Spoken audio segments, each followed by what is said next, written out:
Hey guys, my name is Nora Franch, and welcome to the podcast Grateful Blessed Mess, daily reflections for those in the 12 steps. I am a fellow 12-stepper and certified mindset coach, and I am here to introduce you to the value of mindset coaching in your 12-step journey. So if you feel like you are stuck in the steps, if you're slipping and sliding with your abstinence, mindset coaching may help you as it did me, and you can find me at CatholicMindsetCoaching.com. These episodes are meant to invite you in to consider the truths of 12-step wisdom and to join in the very real struggle of living them in action. I hope that it feels almost like a mini meeting, and I invite you to contribute your own share on the Grateful Blessedness Facebook group to keep the discussion going. My comments are based on my own experience, so feel free to take what you like and leave the rest. But my hope is to encourage you on your own daily 12-step journey. As they say, you cannot stay clean on yesterday's shower. So without further ado, let's begin.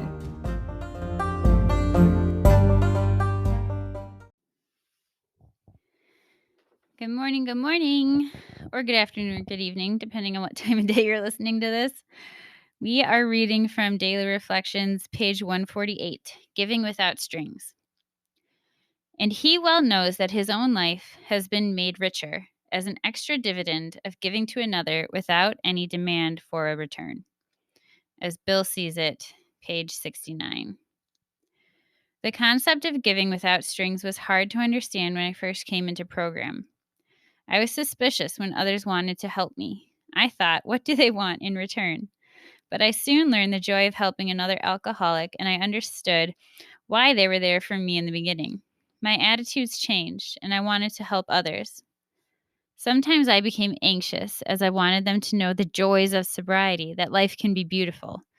When my life is full of a loving God of my understanding, and I give that love to my fellow alcoholic, I feel a special richness that is hard to explain. That's beautiful.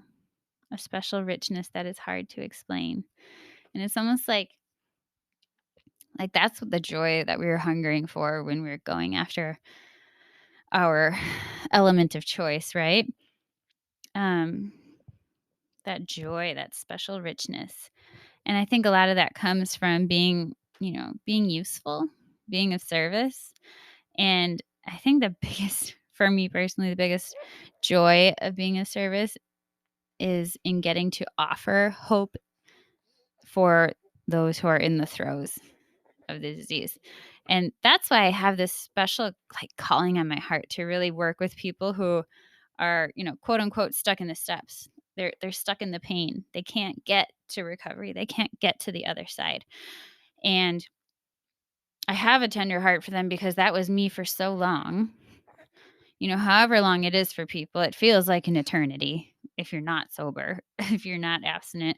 And if you're not abstinent and you're sitting in meetings and you're surrounded by people gaining, a day and a day and a day, it's hard. It's hard to be in the disease, and it's hard to be surrounded by people who are getting recovery when you're not, but you're in the right place. Keep going to those meetings. Keep showing up. Keep sharing and give service where you can. Back to our reading. The giving without strings. It was funny. I was on a Zoom call for a meeting the other day, and they were talking about, I think it was Tradition 8. We employ special workers, but we don't pay people to do 12-step work, right? Something to that effect. And we were talking about how, sponsors, the gift of sponsorship, that sponsors do not get paid for giving their time to their sponsee, and how, their reward is that actually they become stronger in recovery and they get out of it too. But it was funny because I remember recently having a conversation with my sister where she was getting spiritual direction, and she left it, and she is not someone who is in need of the 12 steps. And she goes, that person gave me an hour of their time and they didn't charge me. And she's like, it feels weird. Like, how can people do that? And she was just so baffled by it. And I was like, oh, I hadn't even thought much of it because I'm so used to people in program giving of their time. and, like, almost taking that for granted. Like, you can't get help anywhere without paying for it. If you need a babysitter, you have to pay for it. If you need therapy, you have to pay for it. If you need to go to the doctor, you have to pay for it. If you need any materials, you have to pay for it. And so in recovery, we need recovery. We need someone to show us the way. We need a teacher and a mentor and a cheerleader. And that's what we have in program. Totally free. And that is an insane gift. Insane gift. And this other part about giving without strings attached is really what I've come to learn is loving someone. When you are able to give of yourself and expect nothing in return, like really expect nothing in return, that is finally loving someone. So, that phrase, we will love you until you learn to love yourself, partly means I will give you my time and I will expect nothing from you. And I'm willing to do that. That is how I love you in program. You could say it, maybe that's what this podcast is. Maybe it's serving someone out there listening right now, and I'll never know it. And that gets to be a gift that I get to give. And it actually helps me in my program doing this stuff. Helps me. It's engaging me in program. It's a beautiful gift. Even if no one listens to it, I know that I'm getting stronger just by doing it. But there's another phrase from like an encyclical in the Catholic Church. I can't even say that word. But there's this phrase, man cannot know himself without making a true gift of himself.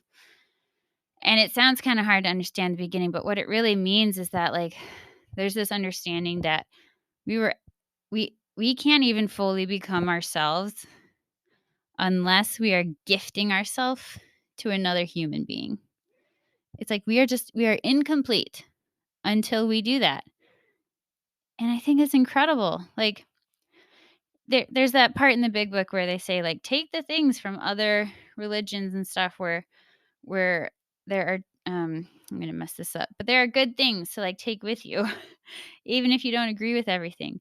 And I just think it's really cool that all these big like spiritual disciplines or faith-based things that I do in my life, all the things where I'm like, yes, ooh, that's helpful, that's good. They're all saying the same thing. And I just think it's beautiful. And it just like speaks truth. It exudes truth that when we can finally start to give of ourselves and not expect something in return. And now I really, really struggle with this in my house. I want someone to notice that I cleaned the kitchen. I want someone to be appreciative that I folded all the laundry. I want someone to notice that I took extra time to do my hair because it looks awesome. um, eh, and so I'm on the journey too.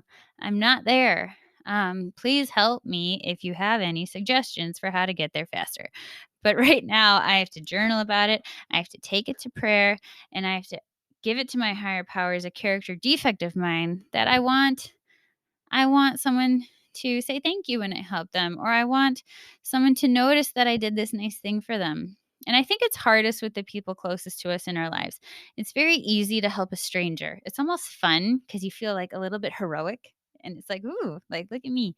Um, but it's really hard in the day to day stuff where you notice, oh, so and so didn't do their dish, and then you do it for them, but without expecting something in return simply because you want to grow your capacity to love.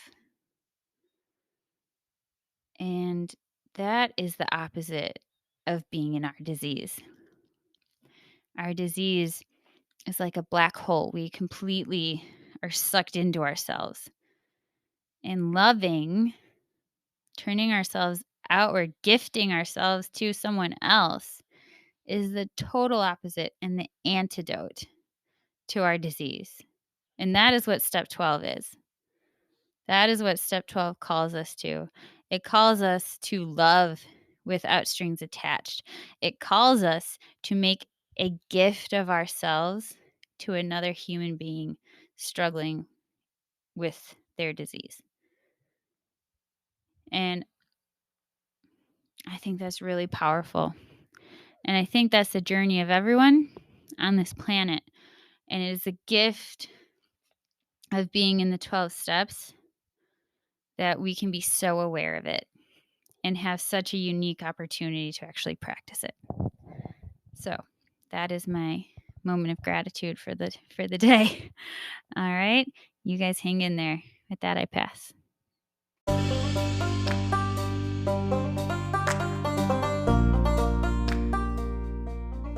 Thank you so much for listening to today's episode.